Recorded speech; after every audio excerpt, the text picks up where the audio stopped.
পৃথিবীতে এত মানুষ থাকতে তবু একটা নির্দিষ্ট মানুষের জন্যই বুকের ভেতর খচখচ করে, তার অবহেলাতেই নিজেকে মূল্যহীন লাগে। তোমার লাইফে কি এমন কোনো বেঈমান মানুষ ছিল যে তোমাকে নির্মমভাবে ঠকিয়ে চলে গেছে? চোখের পাতাটা সবার জন্য ভেজে না, যার জন্য ভেজে সে ফিরেও তাকায় না।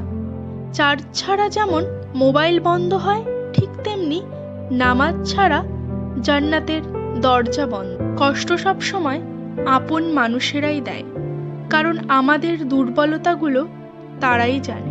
সেজেগুজে সুন্দর হওয়ার প্রয়োজন নেই, যে ভালোবাসবে সে এমনিতেই ভালোবাসবে। মন খারাপের দিনগুলো খুব দীর্ঘ হয়, আর সেই দিনগুলোতে কাউকে পাশে পাওয়া যায় না। ঠকে যাওয়া মানুষগুলো কখনো কাউকে ঠকায় না, কারণ তারা জানে ঠকানোর কষ্ট কি। ভালোবাসলে এমনভাবে ভালোবাসবো যাতে ছেড়ে দেওয়ার চিন্তা মাথায় আসলেও রুহু কেঁপে উঠবে। অযোগ্য মানুষেরা যখন যোগ্যতার ঊর্ধ্বে স্থান পেয়ে যায়, তখন সব সম্পর্ক কাচের মতো ভেঙে টুকরো করে দেয়। তুমি কবে সঠিক ছিলে সেটা কেউ মনে রাখবে না, কিন্তু তুমি কবে ভুল করেছিলে সেটা সবাই মনে রাখবে।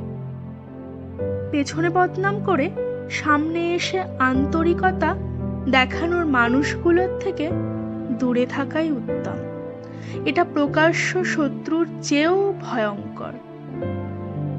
কিছু মানুষকে ৯৯ দিন উপকার করো, আর একদিন না করতে পারো, তাহলে সে ওই একদিনটাই মনে রাখবে, আগের ৯৯ দিনই সে ভুলে যাবে।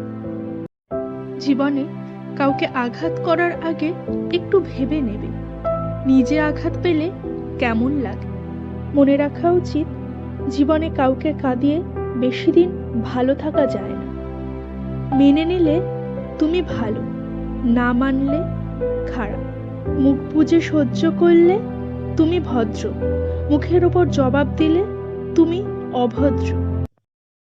স্বামী স্ত্রীর মধ্যে ঝগড়া হলে ভুলেও কোনো পর মানুষকে জানাবেন না, কারণ মানুষরূপী কিছু শয়তান আছে যারা সেই সুযোগটাকে নিয়ে সংসারকে ভেঙে দেওয়ার চেষ্টা করে। ছোট ছোট ভুল থেকে শিক্ষা নিতে শিখুন।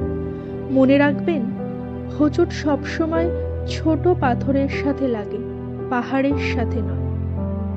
যে মানুষটা সবার খেয়াল রাখে, তারই একদিন খেয়াল রাখার মতো কেউ থাকে না। কিছু মানুষ আছেন যারা ভাবে আমাকে ছাড়া ওর থাকা সম্ভবই না, তাই যা ইচ্ছে তাই করে। কিন্তু তারা এটা জানে না, ধৈর্যশীল মানুষের একবার ধৈর্যের সীমা পার হয়ে গেলে তারা সব কিছু ত্যাগ করতে পারে। মানুষ পাথরের মূল্য তখনই বুঝতে পারে যখন নির্জন রাস্তায় কুকুর ঘিরে ধরে।